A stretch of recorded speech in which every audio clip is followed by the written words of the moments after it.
My girlfriend, Olivia, suddenly changed her iMessage name to The Moon Is Mine. Later, I added her male assistant, Leo, and discovered his nickname was Moon. That night, I pushed her away when she tried to get close. Maybe we shouldn't get married, I said. She panicked instantly, asking if she'd done something wrong. I knew her mindset.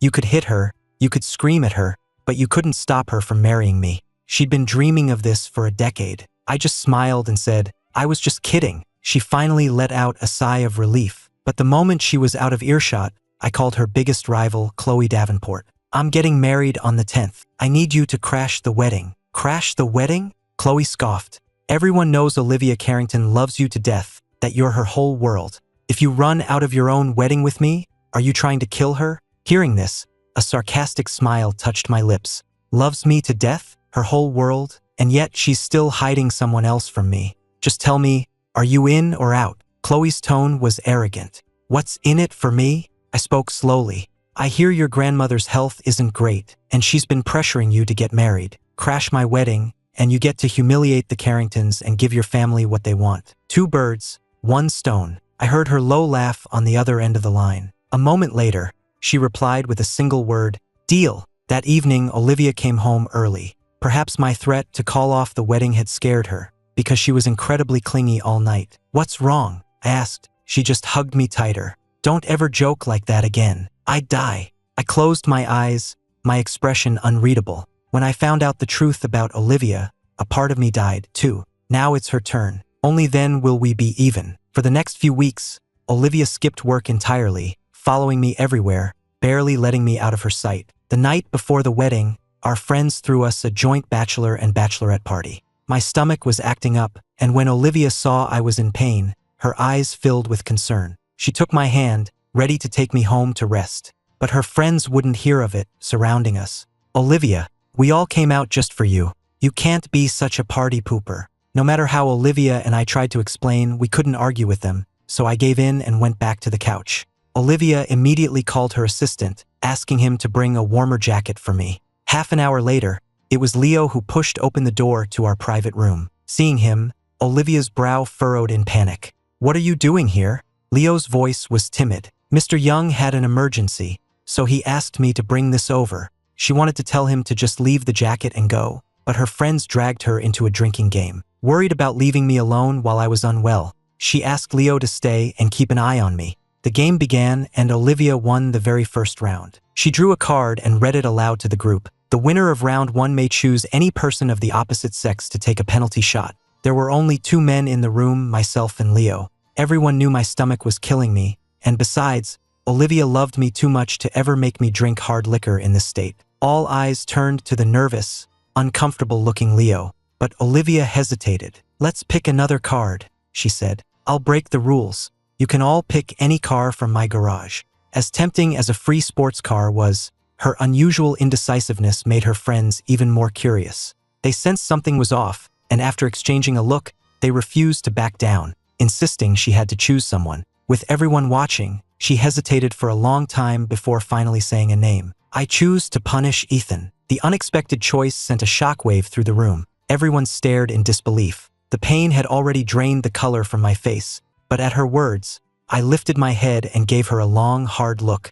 My meaningful stare made Olivia squirm. She was about to stand and explain, but I had already taken the glass from the server. With a cold smirk, I tilted my head back. Just as the chilled liquor touched my lips, a hand shot out from the side and snatched the glass from my grasp. It was Chloe, who must have slipped in unnoticed. She downed the entire glass of liquor in one go. Turning the empty glass upside down for everyone to see, she looked at Olivia with a mocking grin. Sorry, I was thirsty. Didn't mean to interrupt your fun, Miss Carrington. But hey, it's an honor to take a shot for a handsome man. The sight of Chloe irritated Olivia, and her taunt was the last straw. She stood up, pulling me behind her protectively. My relationship with Ethan is none of your business. You're an outsider.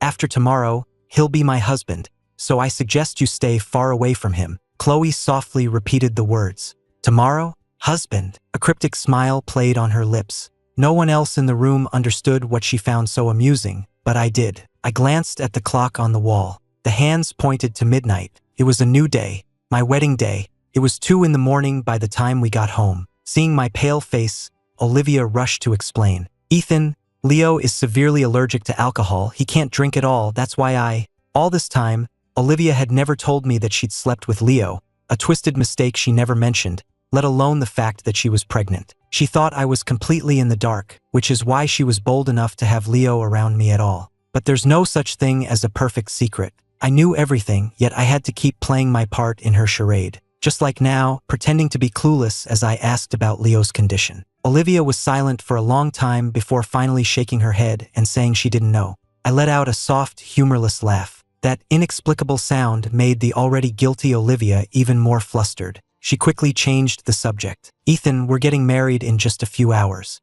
We should get some sleep, okay?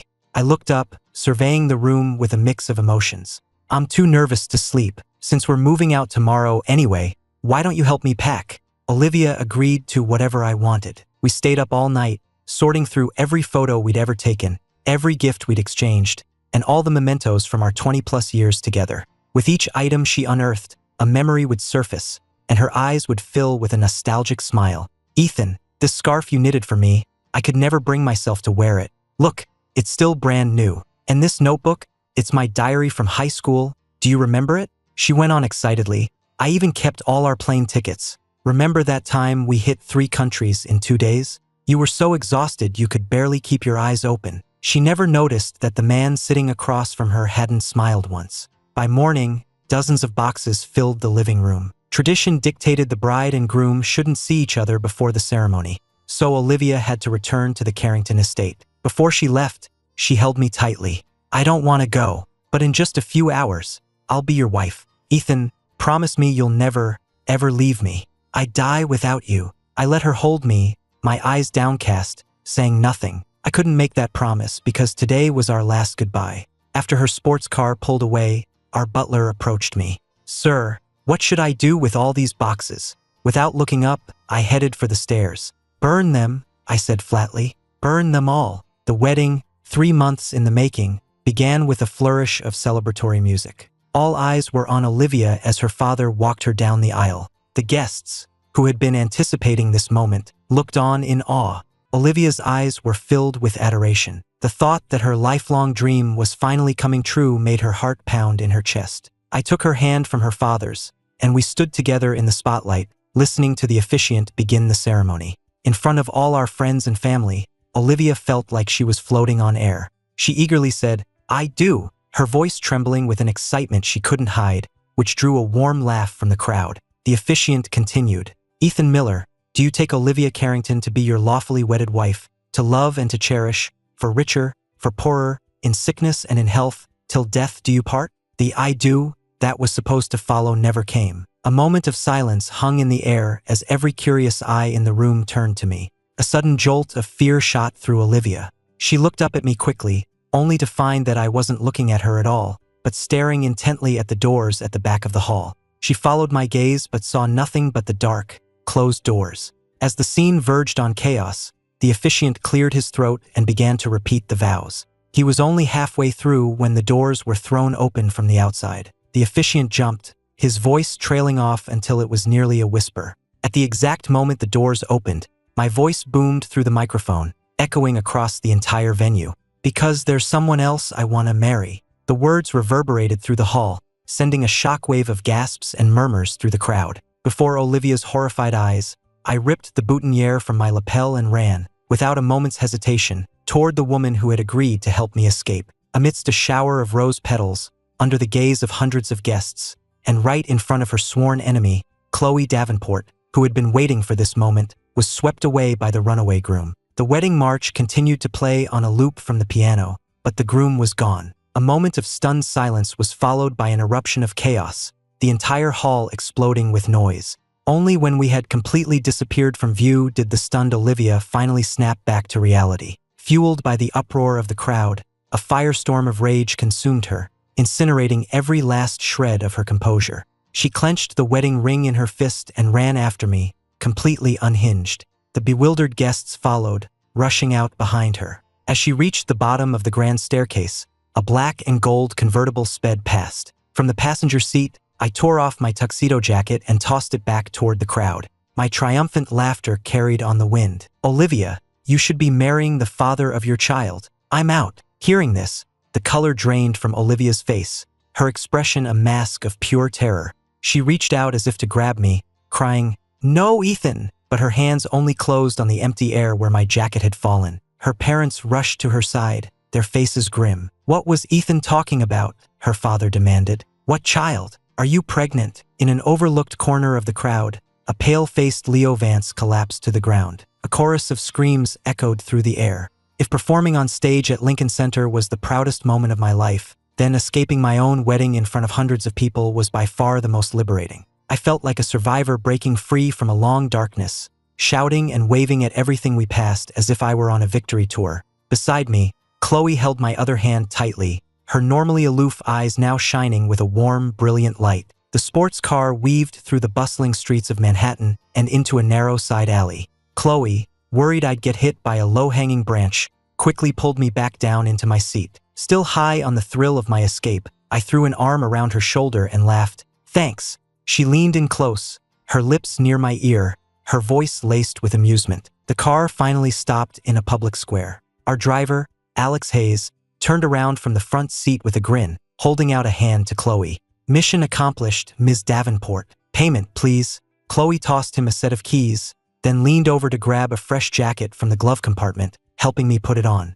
Seeing the notoriously proud Chloe Davenport waiting on someone, Alex let out a whoop. The untouchable Chloe, brought to her knees by love. If I sent a picture of this to the guys, Chloe grabbed an empty box and playfully threw it at his head, cursing at him with a smile. Alex dodged it, laughing as he jumped out of the car. He backed away, waving. "All right, I won't keep you from your business. Congrats, you two. Happy wedding day." The term brother-in-law snapped me back to reality.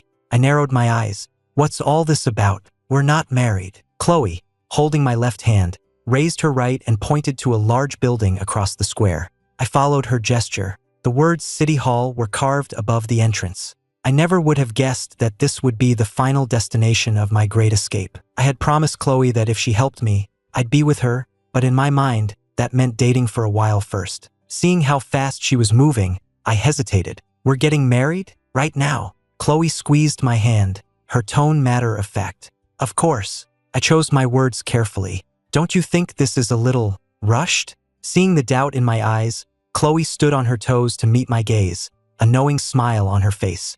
"I'm just worried that if we wait, Mr. Miller here might find someone else to help him run away from another wedding. Then all my effort would have been for nothing, wouldn't it?" I immediately defended myself. "I'm a man of my word." Chloe just nodded, unconvinced, and started pulling me toward the building. "Then let's go." Seeing my hesitation, Chloe turned back, using a line she had clearly prepared. "Look, Olivia Carrington is completely unhinged. If we don't get this marriage license today, I guarantee she'll show up at my penthouse tonight with a team of thugs to kidnap you. Then this whole thing really will have been for nothing." With anyone else, I'd call it an exaggeration, but knowing Olivia, she was absolutely capable of something like that. At that thought, all my hesitation vanished. I grabbed Chloe's hand and we ran toward City Hall. It wasn't until we were inside the main hall that I remembered something important. We can't just get married empty-handed. We don't have any of our documents. Chloe simply reached into her purse, pulled out a folder with all the necessary paperwork,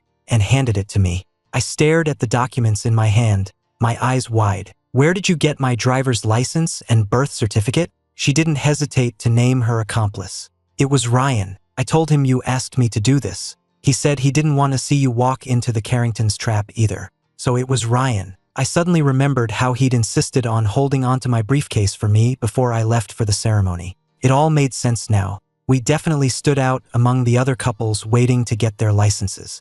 I could hear the clerks whispering to each other. But Chloe had sharp hearing, and after a moment, she started to stifle a laugh. I looked at her, confused. She leaned in and whispered in my ear, "They're comparing you to the pictures of the runaway groom that are already all over the news." I instantly remembered the swarm of reporters as we fled the hotel. They must have gotten plenty of high-definition shots. I felt a flush of embarrassment. Seeing my ears turn red, Chloe couldn't hold back her grin. She put on a serious face. "If Mr. Miller is feeling shy, I can offer a shoulder to hide behind." Her teasing had the opposite effect. I stood up straighter, muttering under my breath, "Let them look. What's there to hide?" It's not every day you see someone run out on their own wedding. Most people don't have the guts. Chloe nodded enthusiastically in agreement. After we finished the paperwork and it was approved, we headed over to the photo booth for our official license picture. It was my first time doing this, and doing it with Chloe of all people, I felt a little stiff. She straightened my jacket,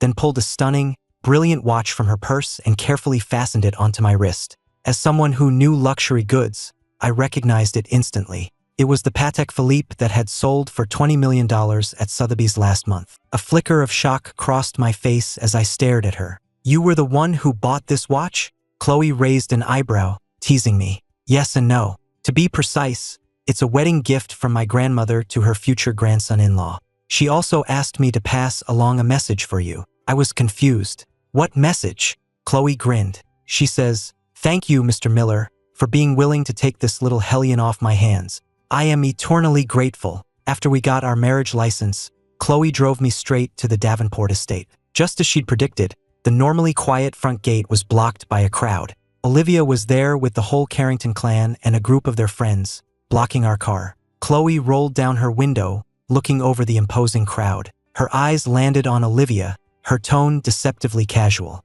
"Well, if it isn't the Carringtons, to what do we owe the pleasure of this visit to our humble home?" Seeing her feigned innocence, Olivia gritted her teeth. "Chloe Davenport, give me back Ethan, or I swear this isn't over." Seeing Olivia's face flush with rage only made Chloe's smile widen. "Ms. Carrington, have we ever not been at each other's throats? When has it ever been over between us? Bring whatever you've got.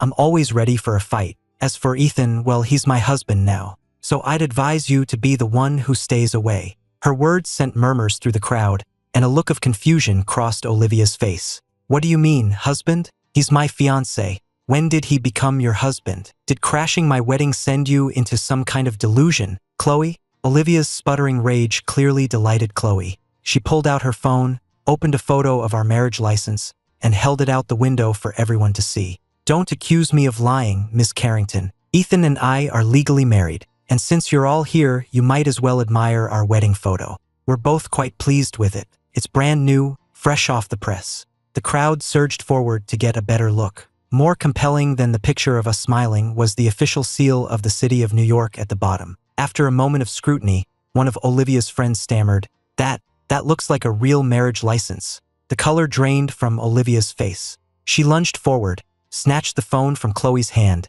and stared at the screen in disbelief. Unable to accept what she was seeing, she threw the phone to the ground in a fit of rage, shattering the screen. Watching the phone clatter on the pavement, Chloe feigned a look of distress and turned to me. "Darling," she broke the phone with our marriage license on it. "Whatever will we do?" From inside the car, my voice was calm. "We have the physical copy, don't we?" Chloe's face lit up in mock realization. She smiled, pulling the official document from her purse and waving it from inside the car. "Now, does everyone believe that Ethan and I are married? This is a private matter between husband and wife. What right do any of you outsiders have to interfere?" Thinking back to the party, everyone in the crowd suddenly understood the meaning behind Chloe's cryptic smile the night before. This wasn't a spontaneous act. It had been planned all along. This revelation hit Olivia even harder than my initial escape. She peered through the car window, but could only see the back of my head. A wave of agonizing realization washed over her,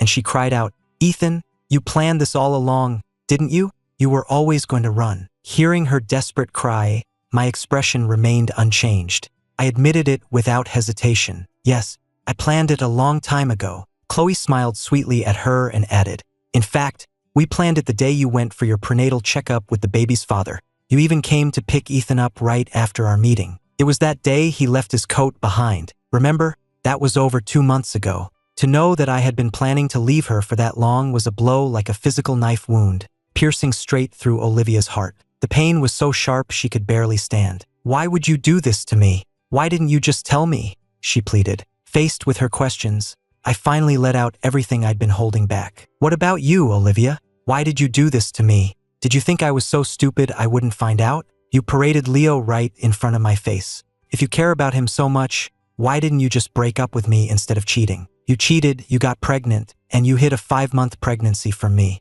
What's so wrong about me running away from that? What right do you have to question me?" Every word struck her like a blow. Olivia never imagined I knew. A torrent of guilt, panic, and regret washed over her. She lunged at the car window, babbling incoherently. "No, Ethan, listen to me, please. I didn't know I was pregnant until the company physical. My grandmother found out first. She's the one who insisted I keep the baby. Even now, she was still blaming everyone else. I was utterly disappointed. I closed my eyes and cut her off, my patience gone. Right, it's always someone else's fault. The 3 contracts you sabotaged, the 13 people you had fired from the planning department, the $30 million necklace you bought for him at auction, that kiss in the hallway, the way you held the umbrella over his head instead of mine in the rain, that glass of ice-cold liquor you handed me at the party when you knew my stomach was hurting. None of that had anything to do with you, did it?" Olivia was speechless, standing frozen with empty, lifeless eyes.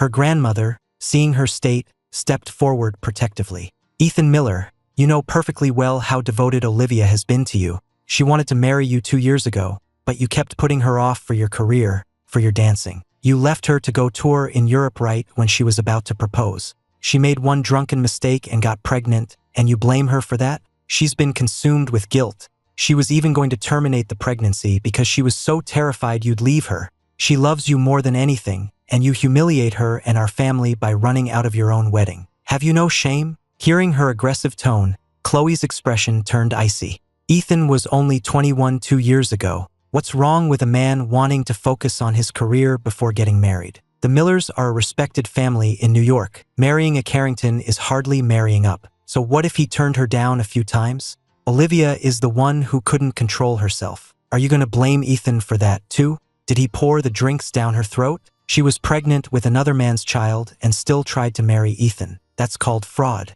It was a wedding built on lies, so he left. What are you going to do about it?" The old woman was so furious her face turned purple. She pointed a trembling finger at Chloe, but she was speechless, unable to form a rebuttal. Chloe let out a cold laugh, gave the grandmother and granddaughter one last icy glare, then rolled up the window and hit the gas. The roar of the engine sent the people blocking our path scattering like frightened birds. The sports car shot through the gates, which slammed shut behind us with a heavy thud. Chloe tossed the keys to her butler, telling him to have security clear the front gate. Then, with the angry mob still staring from outside, she led me into the mansion. The house was surprisingly empty. I had been mentally preparing myself to meet her family, so I couldn't help but ask, "Where's your grandmother?" Chloe pulled me down onto a sofa and winked, her tone light and playful again. "She went to pick up some very important guests. They'll be back soon." I was confused. I thought her grandmother was in poor health. Why would she be out? But it wasn't my place to ask, so I kept quiet.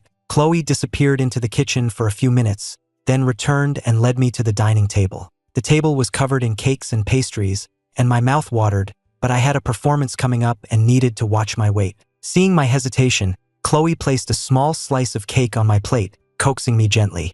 "I had a professional nutritionist prepare these. They're low-calorie and not too sweet. You've had a stressful day, you should eat something. If you do gain any weight, I promise I'll go to the gym with you to work it off. Okay."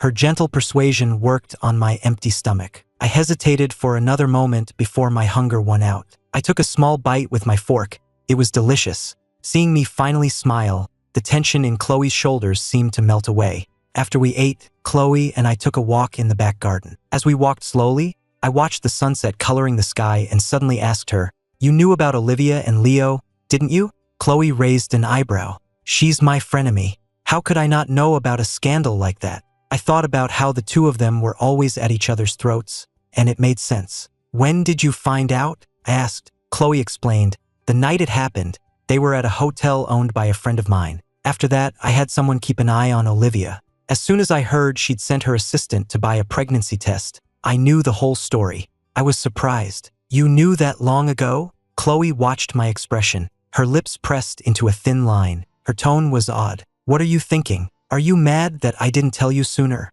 I shook my head. "We weren't exactly close back then. It makes sense you wouldn't tell me. I'm just wondering, what's Leo's role in all of this?" Hearing the curiosity in my voice, Chloe seemed to think I was still hung up on Olivia, and a flash of irritation crossed her face. Her tone sharpened. "He has a moral compass, but it's a weak one. Even if Olivia initiated it that night, he's a grown man who slept with a woman without protection. He knew she was with you, but he let himself get entangled with her anyway. He's either an idiot or a predator." Chloe's words made me reconsider. Every time I'd seen Leo, he had seemed so timid and harmless that I'd assumed he was an innocent victim in all this. But she was right. If he were truly a good person, he wouldn't have let things get this messy. In this whole mess, Olivia was 70% to blame, and Leo was at least 20%. I was willing to accept the final 10% myself. Seeing the look of realization on my face, Chloe waved a hand in front of my eyes, demanding my attention. She cleared her throat and asked casually,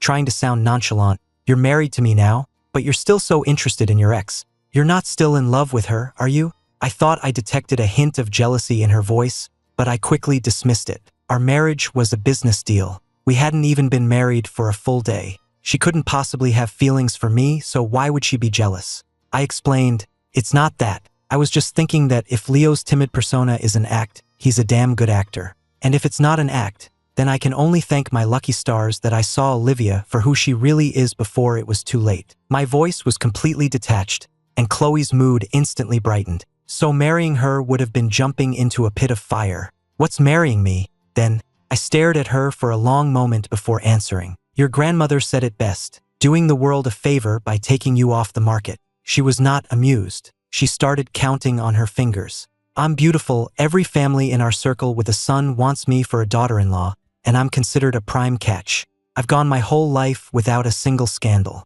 What's not to be satisfied with?" Her earnestness made me laugh, and I started counting on my own fingers. "You're always busy with work, and I'm always traveling for performances. We'll barely see each other. And sure, you have no scandals, but the rumor is you're not interested in men at all. Did I marry you just to have a beautiful statue in my house?" Chloe didn't know how to respond to that. She just looped her arm through mine. "Afraid you married a pretty vase? Sounds to me like my husband is starting to fall for me." The atmosphere suddenly shifted, becoming charged. I looked away, a little uncomfortable, but kept up the banter. "Your grandmother was right. Marrying you was a huge sacrifice on my part." Just as I said it, the butler's voice came from behind us. "Miss Davenport, Mr. Miller. Your grandmother has returned with Mr. and Mrs. Davenport." My eyes widened, and I shot her a questioning look. Chloe just pushed me toward the living room, her voice full of mirth. "Well, I did just get married. Of course I have to tell my parents." After Leo fainted at the wedding, the Carringtons had him taken to the hospital. Fortunately, he was treated quickly and was fine. He lay in his hospital bed, staring out at the darkening sky, unable to shake the gloom of the day's events. Leo was in love with Olivia, but he knew the chasm between their worlds was too vast to cross. The only person Olivia had ever loved was me. Leo's presence in her life was nothing more than an accident. That accident was like a shooting star, brilliant for a moment but fleeting. He knew that once Olivia had the baby, she would cut him out of her life completely, and they would never see each other again. Leo knew this, but he couldn't stop himself from falling for her anyway. He always felt a deep sense of guilt toward me. If it weren't for him, I would have had a happy marriage. That's why he could never look me in the eye. When he saw me run from the wedding, a secret part of him was thrilled. It meant he might have a chance. But when I revealed the pregnancy, the weight of it all came crashing down, and he passed out. That evening, Olivia's grandmother visited, but he barely touched the dinner she brought. "I know what's on your mind," she said, "but you are the father of this child, and you need to be responsible. How can you take care of Olivia if you don't even eat?" Hearing the reproach in her tone, Leo felt a fresh wave of anxiety. He had no appetite, but he picked up his fork anyway. Mrs. Carrington nodded, satisfied, then picked up his medical chart, her frown deepening as she read. Leo's heart began to race. The old woman had always been kind to him, but he knew it was only because of the baby. If something was wrong with the pregnancy, he knew he would be held responsible. After getting the details from the doctor, Mrs. Carrington began to lecture him. Just then, Olivia walked in, and Leo looked at her like she was his savior. But seeing her haggard, despairing face, his hope turned to pity. "Miss Carrington, what's wrong? Are you feeling unwell?" Olivia was unmoved by his concern. She walked to his bedside and stated, her voice firm and resolute, "I'm terminating the pregnancy." They were both stunned. Leo stared in disbelief, while her grandmother exploded in fury. "As long as I am alive, you will not. That baby is a Carrington." A wild look entered Olivia's eyes. "It's my baby, and you have no right to tell me what to do." Her grandmother, so agitated she looked ready to have a heart attack, slammed her hand on the table. "Leo has that right. He is the father. The decision to keep this child or not rests with the two of you. The battle lines were drawn, and Leo was caught in the middle. Under the weight of their stares, he knew this baby was his only chance to stay in Olivia's life. He couldn't lose it, but the choice wasn't his to make. Her grandmother didn't know about the contract he'd signed, but he did. For months, he had done everything Olivia asked, just for the chance to be near her. Now, hearing her say she was going to end it, his world went dark. He summoned his courage and asked, "Ms. Carrington, I need a reason." Her grandmother's face was like stone. "I am keeping this baby." Olivia knew how stubborn her grandmother could be on this point. Not wanting to argue, she turned her gaze to Leo, her icy tones softening just a fraction. "It's the baby or Ethan. I choose Ethan." "I'm sorry." Hearing this and remembering the disaster at the wedding, her grandmother began to scold her for being so foolish. Leo felt like he'd been plunged into an ice bath, the blood freezing in his veins. The argument between grandmother and granddaughter escalated, with neither side backing down. Olivia, having lost all patience, called for a doctor and began asking about her options for a termination. The argument stressed her grandmother so much that she fainted, throwing the room into chaos. But Leo was like a ghost, his mind completely blank except for Olivia's words echoing in his head. "I choose Ethan." He wasn't surprised by Olivia's decision, but hearing it spoken aloud was still devastating. So later, when her grandmother woke up and assured him that she would make sure the baby was safe, he broke down and wept with relief. Having lost the battle, Olivia's heart was a wasteland of silent fury. A late-night phone call shattered my peaceful sleep. It was Olivia's voice on the other end, choked with sobs.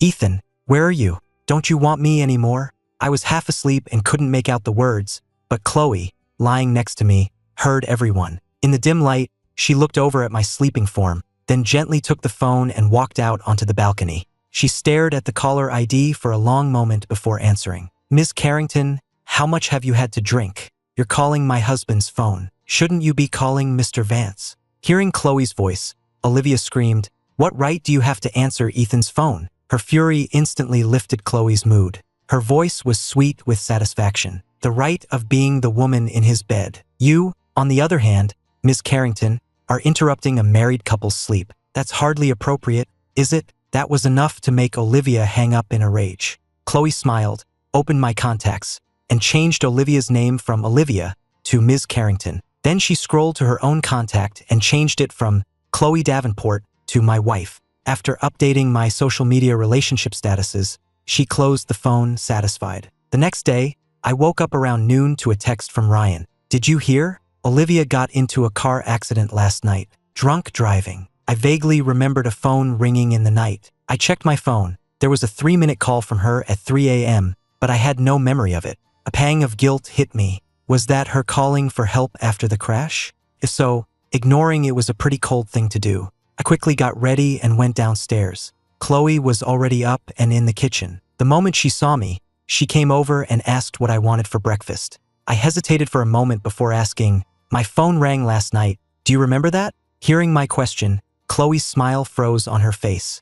"I remember. I answered it." I immediately asked what Olivia had said. Seeing the urgency on my face, Chloe's voice turned sour. "Still so worried about her. Maybe I shouldn't have bothered crashing the wedding." I explained patiently, "Ryan just told me she was in an accident. I was worried her call last night was for help, and I felt bad for not answering, so I just wanted to know what happened." Chloe's expression softened back to normal. "She was just drunk dialing you to cause trouble," she said lightly. I told her off and hung up. The accident happened hours later, around dawn. It had nothing to do with us. My guilt finally subsided. Chloe watched my face carefully, then tested the waters. "Do you want to go to the hospital to see her?" She held her breath, her heart pounding, until I finally said, "No." A slow smile spread across her face.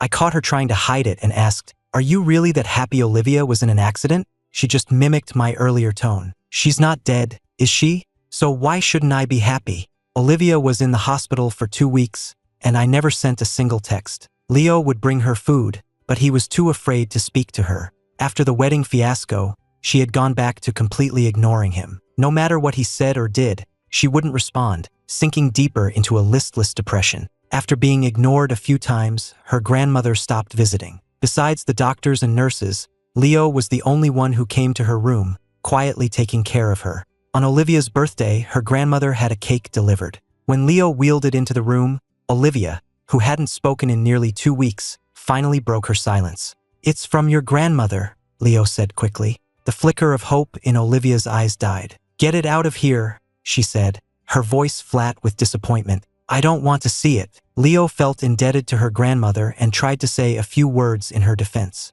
But Olivia wasn't listening. She grabbed a water glass from her bedside table and threw it, knocking the cake onto the floor. The sudden violence startled Leo, and he stumbled, catching himself on a table. Olivia showed no remorse. The emotions Leo had been suppressing for weeks finally boiled over. He went to her bedside, his voice filled with anguish. "If you're going to be angry with me. Your grandmother is old, her health is fragile. She can't handle this kind of stress. Do you think because you have her on your side, you can use this baby to marry into my family? Don't delude yourself. The only man I will ever marry in this life is Ethan." Leo shook his head desperately. "I never wanted to marry you. I just wanted to be near you." Olivia ripped the four from her arm and stormed out of the room, and he hurried after her. They reached the stairwell, and Leo grabbed her arm, pleading, "You're not recovered yet. Please, go back to your room and rest." Without a second thought, Olivia violently shook him off. The force of her movement made her lose her balance. Olivia tumbled down the flight of stairs. She screamed, instinctively trying to shield her stomach, but it was no use. A trail of blood followed her down. A sharp, cramping pain shot through her abdomen. Only one thought crossed her mind: let the baby be gone. Finally, I can be free. Seeing Olivia fall, Leo took a few numb steps down the stairs. Their child, his last and only connection to her, was gone. Her grandmother wouldn't be able to force her anymore. And the one thing standing between her and me would be gone. Did this mean she could finally win me back? He screamed for help, hoping a doctor would hear. He walked down to where she lay and just stared. Their baby was gone. When Olivia woke up, her first words to him were an icy dismissal. "I'll pay you double what we agreed. In return, you will disappear from my life forever." He just looked at her, his heart breaking. Just as she had wished, Olivia lost the baby. Before she was even fully recovered, she drove to the Davenport estate. As her car stopped in front of the gates, she felt a wave of dizziness, her mind a jumble of emotions as she opened the door. Just then, the main door of the mansion opened. Chloe was sitting in a wheelchair, complaining to me about how much her sprained ankle hurt. Our driver hadn't arrived yet, and for some reason, Chloe was clinging to my arm. I turned to ask her what was wrong and saw a figure standing by the gate. It was Olivia. I hadn't seen her in weeks. She was skeletal, looking exhausted and frail. Our eyes met, and she immediately walked toward me, her voice trembling. "Ethan, can we please talk?" Before I could answer, Chloe let out a dramatic wail from her wheelchair. "My leg. I think your wife's leg is broken." She put heavy emphasis on the words, "your wife." I glanced down at her supposedly injured ankle, then looked back at Olivia, my voice flat. "I have to take her to the hospital. Some other time." Hearing that, Chloe's expression brightened considerably, though she kept up her complaints. "I am your wife. I sprained my ankle saving you, and you won't even call me your wife." Seeing us bickering like a married couple was like a bucket of ice water dumped over Olivia's head, chilling her to the bone. The driver pulled the car around, and as we were about to leave, she rushed forward and grabbed my arm, her voice pleading, "Just 5 minutes, Ethan. Please, just talk to me for 5 minutes." Chloe leaned out of the car, her voice sharp and cold. "Let go of him. That's my husband you're touching." Seeing that they were about to start fighting, I pulled my arm free from Olivia's grasp and pushed Chloe back into her seat. My tone left no room for argument. "Stay here and be quiet for 5 minutes. For once, Chloe didn't argue. I walked about 30 feet away, and Olivia hurried to catch up. "All right," I said coldly. "What is it?" Olivia stood beside me, looking nervous as she explained everything. She and Leo were finished, she said, and she'd lost the baby. A flicker of surprise crossed my face. "What happened to the baby?" Olivia, focused only on winning me back, rushed on. "I know you hated the idea of the baby, so I made it disappear. Ethan, anything you don't like, I can make it go away. Please, just forgive me." Seeing the unhinged look in her eyes, I instinctively took a step back. "That was your child, Olivia," I said in disbelief. "How could you be so heartless?" Fearing I'd misunderstood, she quickly tried to explain. "I didn't kill it. I fell down the stairs. I miscarried." As she said it, she was so tense that a muscle in her cheek twitched. My gut told me there was more to the story. From the car, I heard Chloe's impatient call, reminding me that my time was up. Olivia stared at me intently. Now all the obstacles are gone. Can we go back to how things were? I couldn't believe what I was hearing. A human life, and to her, it was just an obstacle? I looked at her face and felt like I was seeing a stranger. We can't go back, I said. I'm married. I'm starting a new life. The words were like a dagger, twisting in her heart. When I got back in the car, Chloe's face was like a block of ice. She held up her watch in front of my face, her voice indignant. 7 minutes. You were 2 minutes over. Seeing her being so petty, I tried to placate her like a child. For those 2 minutes, I'll grant you 2 wishes. How about that? Her mood instantly shifted back to normal. She took my hand. First wish. Tell me everything you talked about. I told her everything, and her anger finally subsided. We went to the hospital, where the doctor said it was just a minor sprain and recommended some physical therapy. As I wheeled her to the clinic, she kept up her dramatic complaints. My mind was on Leo, but Chloe's constant chatter was making me antsy. I couldn't sit still, so I excused myself to the restroom. The moment I was out the door, I headed back to the main hospital building and found Olivia's room. The room was empty, but I found Leo in the hallway. He looked surprised. What are you doing here?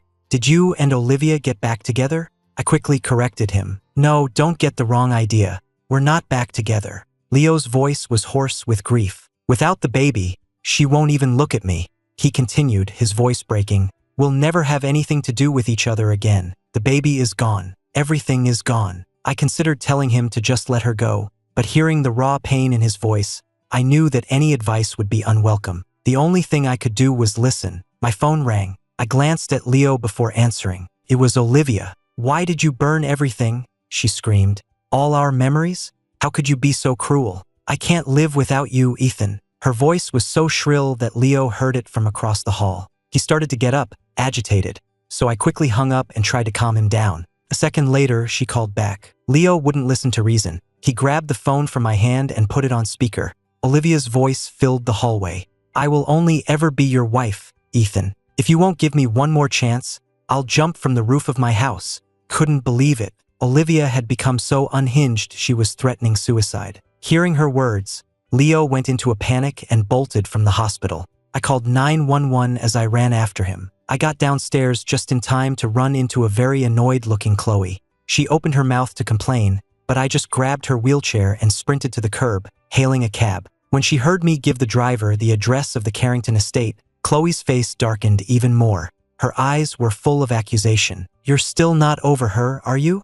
Olivia is threatening to jump off the roof, and Leo is on his way there. This is life or death, I said frantically. Chloe immediately dropped the jealous act and started making calls, trying to get information. When we got to the estate, we could see 2 figures on the edge of the roof. Below, on the rooftop patio, her grandmother had collapsed. I pushed open the door to the roof. On the ledge, both Olivia and Leo turned to look at me. I walked slowly to the edge and held out my hand to Leo. He stared at my hand, frozen. Beside him, Olivia saw my gesture, and the dark expression on her face intensified. I held my hand out for a full 3 minutes, but he didn't take it. I shook my head and spoke, my voice low and serious. Olivia wants to kill herself. Are you going to die with her? If she jumps, whether she lives or dies, her family will take care of her. But what about you? You're just a regular guy. You have a family, you have friends. Don't you care about them at all? Both of their expressions flickered. I kept my eyes on Leo,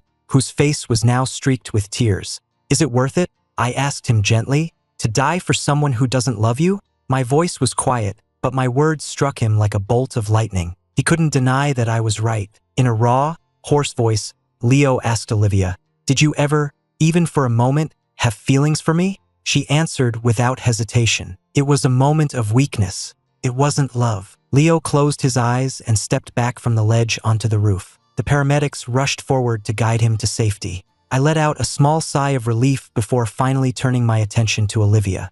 I only said one thing to her. Are you coming down? She shook her head stubbornly. Her expression reminded me of the last time I tried to break up with her, when she'd threatened to kill herself then, too. I sat down on the roof, my body relaxing, my voice calm. This isn't the first time you've used suicide to threaten me. Do you think your life is that worthless? Or did you really think I'd be willing to die for you? My words seemed to throw her into a state of confusion. I could see images flashing through her mind. My helpless expression the last time she'd threatened this. My look of pure relief as I ran from our wedding. Every one of my expressions was burned into her memory, but none of them had the impact of my calm indifference now. She was Olivia Carrington. How could her life be worthless? Would I die for her? Never. Olivia had always known that my ambition, my art, was more important to me than anything. More important than her. That's why losing me drove her to this rooftop. For Olivia, this was her last, desperate gamble. But my expression told her she had already lost. Olivia stammered, "You promised you'd always give me another chance. You wrote it down and signed it. I went to find it today, but the butler said you burned it all. Ethan, why did you break your promise?" She was talking about a wish she'd made on her 15th birthday. She'd made me promise that no matter what happened, I would always give her one more chance. I'd agreed and even written it down and signed it for her. So many years had passed. I'd almost forgotten it existed until I burned it with everything else. I looked up at her, my voice still even. There was a condition to that promise. It was void if you ever had a change of heart. Can you stand there and tell me you never had feelings for Leo? My question struck her like a physical blow, and the color drained from her face. She collapsed to her knees on the rooftop, consumed by a wave of regret and pain. I slowly stood up and turned my back on her. As I turned, my eyes met Chloe's. She was staring at me with a cold expression, like a debt collector who'd come for payment. It was a terrible time to laugh, but I couldn't quite help myself. I looked up at the sky and shouted, my voice filled with a profound sense of release. "Olivia, I don't love you anymore. I don't love you. I don't love you. Whether you jump or not, whether you live or die, that is your choice, and it has nothing to do with me." Watching my retreating back, Olivia knew she had lost. She had no moves left to make. In that moment, she finally committed to the path she had chosen. She spread her arms wide and fell backward, like a caged bird finally, tragically, set free. The moment Olivia fell, her grandmother suffered a massive heart attack. They were both rushed to the hospital. After a day and a night of emergency care, one was dead and the other was permanently injured. The old woman had died, and Olivia was a paraplegic, paralyzed from the waist down. The extended Carrington family, upon hearing the news, descended on the corporate headquarters like vultures, plotting how to carve up the family fortune. The only person who waited outside the operating room was Leo. He dragged his own exhausted body out of the hospital to arrange the grandmother's funeral, and then he sat outside Olivia's room for 3 months straight. By the time Olivia was conscious again, the infighting at Carrington Industries was over. Her uncle, having secured the largest share of the company, visited the hospital once, leaving a check for $5 million. That $5 million, combined with the $4 million the family had previously paid him, was just enough to cover her medical bills. Leo used the last of his money to buy a wheelchair and take Olivia home, to a tiny, one-room apartment he'd rented in Queens. Olivia couldn't accept her new reality and was constantly threatening to end her life. One day, Leo handed her the stack of paid hospital bills. "You owe me for the life of our child," he said, his voice hard. "And you've spent every penny I had. You want to die now? What right do you have?" For once, Olivia was speechless. When my friend Ryan heard about the collapse of the Carrington empire, his gossip-loving heart couldn't take it anymore. He invited me out to dinner, and we talked about the whole sordid affair, both of us feeling a strange sense of melancholy about it all. In the middle of our conversation, Chloe called to check in, and I patiently gave her my status update. After I hung up, Ryan leaned in with a conspiratorial look. "You know that whole thing with Olivia and Leo? Do you know who my source was?" From his expression, I knew this was going to be good. I'd always wondered how he'd found out. Ryan leaned closer, gesturing toward my phone with his eyes. It was Chloe. At the time, I wondered why she cared so much. Now I see she was playing the long game. I was confused and pressed him to explain. "Chloe did it on purpose," Ryan continued. "She leaked the information to me so that I would tell you. She wanted you to see Olivia for who she really was and finally give up on her." I instinctively shot back, "That's impossible." Ryan looked at me like I was the densest person on the planet. "Why is it impossible? The day of the wedding, she told me herself she's been in love with you for over a decade. You've been married for months, and you seriously didn't know." I was completely stunned. Ryan was on a roll now. "Do you think she would have agreed to crash a wedding for someone she didn't love? Why do you think she dragged you straight to City Hall? She was afraid you'd change your mind and run." Hearing his logical breakdown, it all finally clicked into place. All those little moments of jealousy from Chloe after we got married. It wasn't my imagination. She was actually in love with me. That's why she was always competing with Olivia. All the signs were there. I was just too caught up in the wreckage of my last relationship to see them. Seeing the dawning comprehension on my face, Ryan's grin widened. He proceeded to tell me all the other little secrets he'd learned over the years. I was only now realizing that so many of the lucky breaks in my career, the little moments of good fortune, hadn't been luck at all. It had been Chloe, quietly looking out for me from the shadows. Listening to Ryan recount all these old stories, I felt a storm of emotions. That evening, Chloe arrived right on time to pick me up from the cafe. The moment she saw me, she smiled. "What took you so long? What terrible things was Ryan saying about me this time?" Hearing her usual teasing, I found myself thinking it was actually kind of cute. I smiled, mimicking her playful tone. "He said you have a secret crush on me. Is there any truth to that?" I leaned in close, and for the first time, I saw a flicker of panic on her face. She stammered, "Me? A secret crush? Don't be ridiculous. I do everything out in the open." I could tell instantly she was bluffing, which only made me want to tease her more. I put on a disappointed expression. "That's a shame. I was thinking that if it were true, we should have a proper wedding ceremony. But since it's not, I guess we can just forget it." At that, Chloe panicked, grabbing my hand. "I was lying. I do. I have been in love with you. You had no idea. So you owe me a wedding as compensation, don't you think?" Her eyes were sparkling as she said it. I remembered the look in her eyes at the cafe when I first proposed my plan. It was the same look. That was the moment my entire life had changed course, and I hadn't even realized it. Luckily, it wasn't too late. I pulled her into a hug, a real smile on my face. "Whatever kind of wedding you want, I'll give it to you," she beamed. "You can't take it back." I held her tighter. "Never.